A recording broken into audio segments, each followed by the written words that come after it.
Well, hello, my friends. Today, I want to look at Leviticus chapter number 6 and talk about the fire on the altar. The scripture says in verse number 9, telling the priests now, when they offered the sacrifices, it said this, the latter part. It said, the fire on the altar shall be kept burning on it. Verse number 12, the fire on the altar shall be kept burning on it. It shall not go out. Verse 13, fire shall be kept burning on the altar continually. It shall not go out. Now, first, let me just talk about an altar.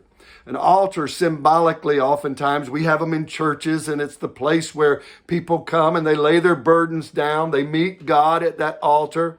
And I say to you, friends, that in the home, we can have altars in the home, a room. I remember a few years ago, a Christian movie came out and called War Room. And it was in that place where that lady went in and she interceded for her family. She interceded for the circumstances. It was her place where she met God at. And so all of us need an altar. It could be at home. It could be at church.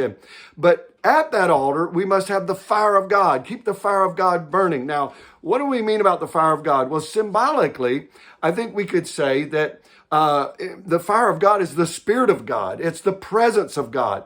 And the way to fan the flames or stir the embers is to intercede, to continue to pray. Unfortunately, there's many churches today that have altars in it, but there's nothing accomplished at the altar. People don't go and intercede at that altar. And friends, I want to say that it's important that you and I keep the fires burning, even in our own soul, in our own heart. We've got to keep the embers burning and the fire burning, because it's only when the fire burns that can we see God accepts our prayers and our intercession. Paul said, present your bodies a living sacrifice.